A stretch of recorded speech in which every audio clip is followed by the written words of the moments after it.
എത്രത്തോളം മേലോട്ട് പോയി എന്നുള്ളത് നമുക്ക് എല്ലാവർക്കും മനസ്സിലാവുന്നു അല്ലേ? മറ്റത് നമ്മളുടെ ക്ലിനിക്കിൻ്റെ പ്രവർത്തനം നമ്മൾ ചെയ്യുന്നത് മാത്രം നല്ലതാണ് ആ ഒരു രീതിയിൽ നിൽക്കുമ്പോൾ, ഇത്തരം വേദികളിലെത്തുമ്പോൾ ഓരോരുത്തരും ചെയ്യുന്ന പ്രവർത്തനങ്ങൾ കാണുമ്പോൾ നമ്മൾ എത്രയോ ഉയരത്തിലെത്തിപ്പോയി എന്നുള്ളതാണ് മനസ്സിലാവുന്നത്.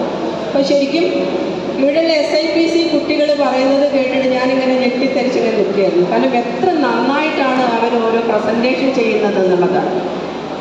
അപ്പോൾ ഞാൻ സുഹാസേട്ടനോട് ഇങ്ങനെ പറയേണ്ടായിട്ട് ഈ കുട്ടികളുടെ അടുത്തേക്ക് എത്താൻ നമുക്ക് പറ്റുമെന്നുള്ളതാണ്. കാരണം നമ്മൾ ഒരു ലെവലിലേക്ക് അങ്ങോട്ട് താഴ്ന്നു, നമ്മളെക്കാൾ മുന്നിൽ അവരെത്തുന്നുണ്ട് എന്നുള്ളത് വലിയൊരു സന്തോഷം തോന്നുന്ന കാര്യമാണ്. എന്തൊക്കെ തന്നെ പറഞ്ഞാൽ ഇപ്പോൾ 2 ദിവസത്തെ ഡിസ്കഷനിൽ ഒരുപാട് വലിയ വലിയ കാര്യങ്ങൾ നമ്മൾ ചർച്ച ചെയ്തിട്ടുണ്ട്. പക്ഷെ ചില കാര്യങ്ങളിൽ നമ്മളിപ്പോഴും തുടക്കക്കാരായി പോകുന്നു. നമ്മൾ എന്താണോ ഉദ്ദേശിച്ചത് അതിലേക്ക് നമ്മൾ ഇതുവരെ ഒരു കൃത്യമായ രീതിയിൽ എത്തിപ്പെട്ടിട്ടില്ല എന്നുള്ളതാണ് മനസ്സിലാവുന്നത്. അതിന് പ്രത്യേകം എല്ലാ കാര്യങ്ങളും പറയുമ്പോൾ കൃത്യം ഓരോ കാര്യങ്ങളും രേഖകളും കണക്കുകളും ഒക്കെ വെച്ച് പറയുമ്പോഴും പാലിയേറ്റീവ് കെയറിൻ്റെ ഒരു ഭാഗം മാത്രമാണ് പറഞ്ഞു പോകുന്നത്. എല്ലാ തരത്തിലും പറയുന്നത് രോഗികളുടെ ശാരീരിക പരിചരണത്തെപ്പറ്റി വളരെ കൃത്യമായിട്ട് പറയുന്നു. അതിൽ ഓരോരുത്തരും ചെയ്യുന്ന പല വിവിധ കാര്യങ്ങളെപ്പറ്റി പറയുന്നു. പക്ഷേ അതിനപ്പുറത്തേക്ക് പാലിയേറ്റീവ് കെയറിൻ്റെ ആ ഒരു അന്തസത്ത നമ്മളിൽ നിന്ന് നഷ്ടപ്പെട്ടു പോയോ എന്നുള്ളതാണ്. ശാരീരിക പരിചരണം നമ്മൾ പാലിയേറ്റീവ് കെയർ മാത്രമല്ല ചെയ്യുന്നത്. ആശുപത്രികളിലുള്ള മുഴുവൻ ആളുകളും രോഗികളുടെ ശാരീരിക പരിചരണം വളരെ പക്ഷെ നമ്മളെക്കാൾ വൃത്തിയായിട്ട് ചെയ്യുന്നവരുണ്ട്. അതിനപ്പുറത്തേക്ക് രോഗികളുടെ മാനസികവും സാമൂഹികവുമായ പ്രശ്നങ്ങളിലേക്ക് കൃത്യമായിട്ട് ഇടപെടാൻ നമ്മൾ പാലിയേറ്റീവ് കെയർ വോളണ്ടിയർമാർക്ക് ഇപ്പോഴും കൃത്യമായിട്ട് പറ്റുന്നുണ്ടോ?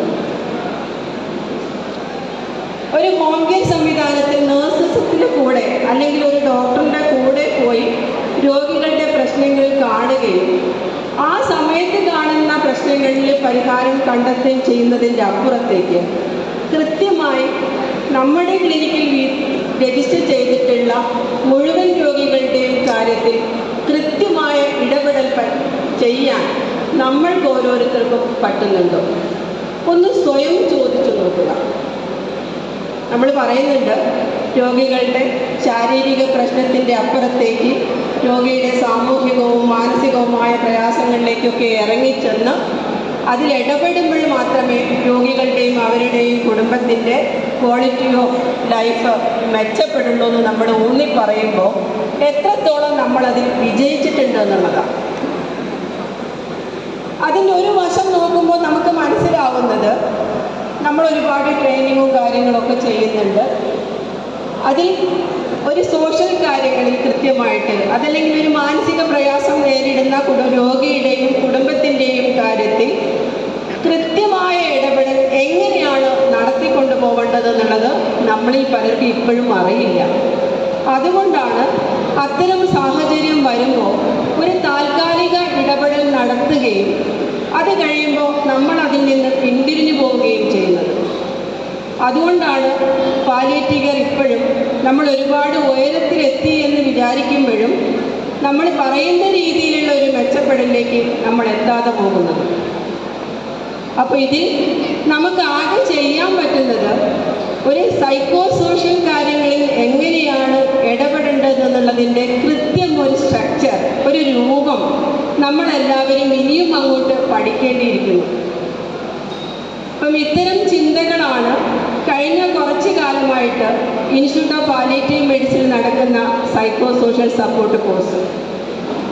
ആ ഒരു കോഴ്സിനെ പറ്റിയാണ് ഞാനിവിടെ പരിചയപ്പെടുത്തുന്നത്. അതിലൊരു പ്രധാന വിഷയം നമ്മൾ ഓരോരുത്തരും സ്വയം ചിന്തിക്കേണ്ടതാണ്. നമ്മൾ ഇവിടെ ഇരിക്കുന്ന എത്ര പേർ നമുക്ക് വീതിച്ച് തന്ന ഒരു രോഗിയുടെയെങ്കിലും വീട്ടിൽ ആഴ്ചയിൽ ഒരു ദിവസമെങ്കിലും കുറച്ച് സമയമെങ്കിലും ആ രോഗിക്കും ആ രോഗിയുടെ കുടുംബത്തിനും വേണ്ടി മാത്രമായിട്ട് ചെലവഴിക്കുന്നുണ്ട്. അപ്പോൾ അത്തരം കാര്യങ്ങളിൽ ഒരു അറിവില്ലായ്മയ്ക്ക് എന്ത് പരിഹാരം കണ്ടെത്താൻ പറ്റും എന്നുള്ളതാണ് ഇനി അങ്ങോട്ട് നമ്മൾ ഓരോരുത്തരും ചിന്തിക്കേണ്ടത്. അപ്പോൾ അവിടെയാണ് സൈക്കോ സോഷ്യൽ സപ്പോർട്ട് കോഴ്സിൻ്റെ പ്രാധാന്യം വരുന്നത്. അപ്പോൾ ഈ കോഴ്സിൻ്റെ ഒരു ഇൻട്രൊഡക്ഷൻ പറയാൻ വേണ്ടി മാത്രമാണ് ഞാനിവിടെ വന്നിരിക്കുന്നത്. അപ്പോൾ ആ ഒരു കോഴ്സിൽ നടക്കുന്നത് ഇത് ഒരു സർട്ടിഫിക്കറ്റ് വിതരണ കോഴ്സ് എന്നുള്ളതിൻ്റെ അപ്പുറത്തേക്ക് ഭാവിയിൽ നമ്മൾ രജിസ്റ്റർ ചെയ്യുന്ന മുഴുവൻ രോഗികളുടെയും അവരുടെ കുടുംബത്തിൻ്റെയും ക്വാളിറ്റി ഓഫ് ലൈഫ് മെച്ചപ്പെടുത്തണമെങ്കിൽ എങ്ങനെയാണ് നമ്മൾ അതിൽ ഇടപെടേണ്ടതെന്നുള്ളതിൻ്റെ ആദ്യ പടിയാണ്. ഇപ്പോൾ നിലവിലുള്ള ആളുകൾ അതിനെപ്പറ്റി കൃത്യമായിട്ട് മനസ്സിലാക്കുകയും ആ രീതിയിൽ കാര്യങ്ങൾ മുന്നോട്ട് കൊണ്ടുപോവുകയും ചെയ്താൽ മാത്രമേ നേരത്തെ നമ്മളോട് സംസാരിച്ച കുട്ടികൾക്ക് കൃത്യമായ മാർഗനിർദ്ദേശം കൊടുക്കാൻ നമുക്ക് ഓരോരുത്തർക്കും പറ്റുള്ളൂ.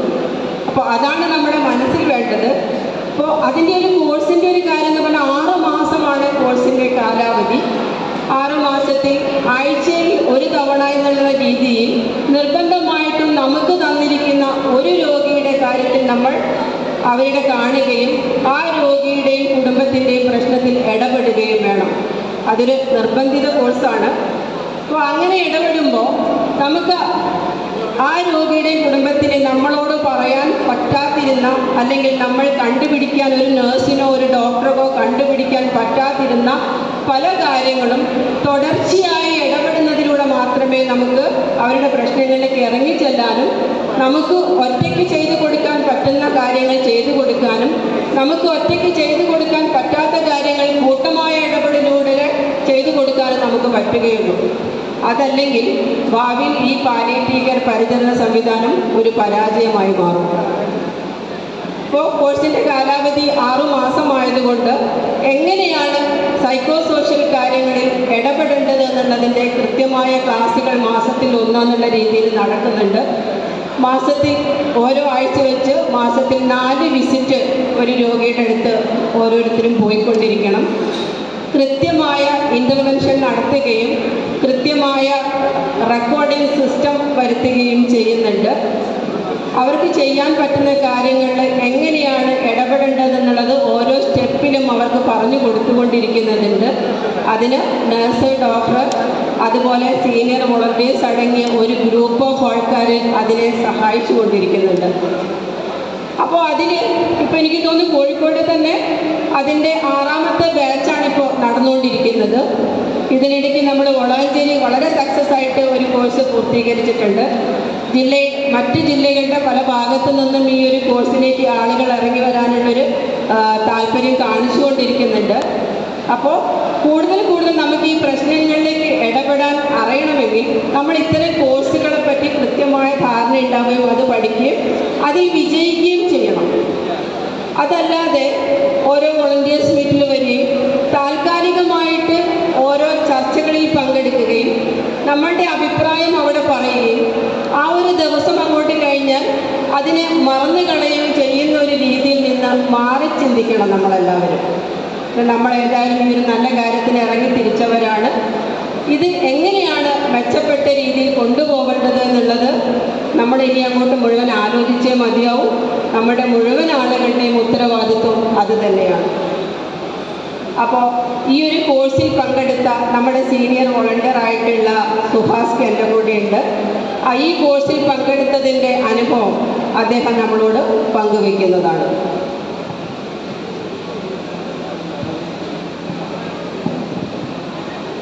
നമസ്കാരം, എൻ്റെ പേര് സുഹാസ് എന്നാണ്. ഞാൻ community palliative care society Malappuram എന്നാണ് ഞങ്ങളുടെ യൂണിറ്റിൻ്റെ പേര്. നമ്മൾ Kozhikode initiative in palliative care കിപ്പിൻ്റെ ഭാഗം ഒരു മെമ്പറും കൂടിയാണ് ഞങ്ങളുടെ യൂണിറ്റ്. അതുകൊണ്ട് തന്നെ നമുക്ക് വലിയ കൂട്ടായ്മയുണ്ട് അവിടെ. നമ്മുടെ പേഷ്യൻസിൻ്റെയൊക്കെ എൻഡ് ഓഫ് ലൈഫ് കെയറൊക്കെ നമ്മൾ IPM-ലാണ് ചെയ്യുന്നത്. നമ്മുടെ കിപ്പിൻ്റെ ഓഫീസ് വരുന്നതും ഈ IPM തന്നെയാണ്. അപ്പോൾ ഇപ്പം പറഞ്ഞ ഈ സൈക്കോ സോഷ്യൽ കോഴ്സിൻ്റെ ഒരു പഠിതാവായിരുന്നു ഞാൻ ഒരു സെക്കൻഡ് ബാച്ചിലായിരുന്നു ഈ കോഴ്സ് ചെയ്തത്. നമുക്ക് എപ്പോഴും ഒരു ധാരണയുള്ളത് എന്താണെന്ന് വെച്ചാൽ, നമുക്ക് ഒരു പേഷ്യൻറ്റിൻ്റെ വീടോ അല്ലെങ്കിൽ അവരുടെ സൈക്കോ സോഷ്യൽ കാര്യങ്ങളിൽ ഇടപെടുമ്പോൾ നമുക്ക് എത്രത്തോളം ഈ കാര്യങ്ങൾ ചെയ്യാൻ പറ്റുമെന്നുള്ളൊരു സംശയം മറ്റെല്ലാവരെ പോലെയും എനിക്കും ഉണ്ടായിരുന്നു. നമ്മൾ ഇതിൽ ഇടപെട്ട് കഴിയുമ്പം ഒരു കേസ് സ്റ്റഡി ഞാൻ പറയാം. അങ്ങനെയാണെങ്കിൽ നമുക്ക് ഉദാഹരണത്തോടെ സംസാരിക്കുമ്പോൾ കുറച്ചുകൂടെ ക്ലാരിറ്റി വരും കേൾക്കുന്ന ആൾക്കാർക്ക്. നമ്മുടെ ഒരു പേഷ്യൻ്റ് ഉണ്ടായിരുന്നു, ഒരു ആക്സിഡൻറ്റിൽ കോമയിലായി പോയതായിരുന്നു. അങ്ങനെ ഞങ്ങളുടെ ക്ലിനിക്കിൽ ആ പേഷ്യൻറ്റിനെ രജിസ്റ്റർ ചെയ്തു. രജിസ്റ്റർ ചെയ്തതിന് ശേഷം 1-2 തവണ ഹോം കെയർ നമ്മുടെ ക്ലിനിക്കൽ ടീമും വോളണ്ടിയേഴ്സും പോയിട്ടുണ്ട്. അതിനുശേഷം ഈ ക്ലിനിക്കൽ കാര്യങ്ങൾക്ക് അപ്പുറത്തേക്ക് അവിടെ എന്തോ ഒരു പ്രശ്നമുള്ളതായിട്ട് വോളണ്ടിയേഴ്സ് തിരിച്ചറിയുകയും നമ്മുടെ യൂണിറ്റിൽ വന്നിട്ട് അത് സംസാരിക്കുകയും ചെയ്തു. അതിനുശേഷം നമ്മുടെ സൈക്കോ സോഷ്യൽ കോഴ്സിൽ ട്രെയിൻഡ് ആയിട്ടുള്ള ഒരു ടീം ആ വീട് സന്ദർശിക്കുകയുണ്ടായി. അത് ഒരു 2-3 വിസിറ്റുകൾക്ക് ശേഷം ആണ് അവിടെയുള്ള സാധ്യതകൾ, അവിടെയുള്ള മറ്റ് ബുദ്ധിമുട്ടുകൾ നമുക്ക് മനസ്സിലാക്കാൻ കഴിഞ്ഞത്. അവിടെ ഒരു ചേച്ചിയാണ്, കുട്ടിയുടെ അമ്മ, ഒരു ചെറുപ്പക്കാരിയായ ഒരു സ്ത്രീയാണ്. അവർക്ക് മറ്റു ജോലികളൊന്നുമില്ല. ഈ അച്ഛനായിരുന്നു അവിടെ ഏക ഒരു വരുമാന മാർഗം ഉണ്ടായിരുന്നു. പുള്ളി കിടപ്പിലാണ്. കുട്ടി 10ാം ക്ലാസ് പഠിക്കുകയാണ്. ആ കുട്ടിക്ക് വളരെ ബ്രൈറ്റായിട്ടുള്ളൊരു സ്റ്റുഡൻ്റാണ്. ആ കുട്ടിക്ക് എഡ്യൂക്കേഷൻ മുന്നോട്ട് കൊണ്ടുപോകാനുള്ള ഒരു പ്രശ്നം അവിടെ ഉണ്ട് എന്നുള്ളത് നമ്മൾ ഒരു സോഷ്യൽ ഇൻ്റർവെൻഷനിലൂടെ മനസ്സിലാക്കി. അപ്പം അത് ഒരു വിഷയം. രണ്ടാമത് എന്ന് വെച്ചാൽ അവർക്ക് ദൈനംദിന കാര്യങ്ങൾ മുന്നോട്ട് കൊണ്ടുപോകാനുള്ള ബുദ്ധിമുട്ടുകളുണ്ട്, പഠനത്തിനുള്ള മറ്റ് ചിലവുകളുണ്ട്. പിന്നെ ഇവരുടെ പേരും അഡ്രസ്സ് സഹിതം ഇവർ പേപ്പറിൽ മീഡിയയിൽ ന്യൂസായിട്ട് വന്നിട്ടുണ്ടായിരുന്നു.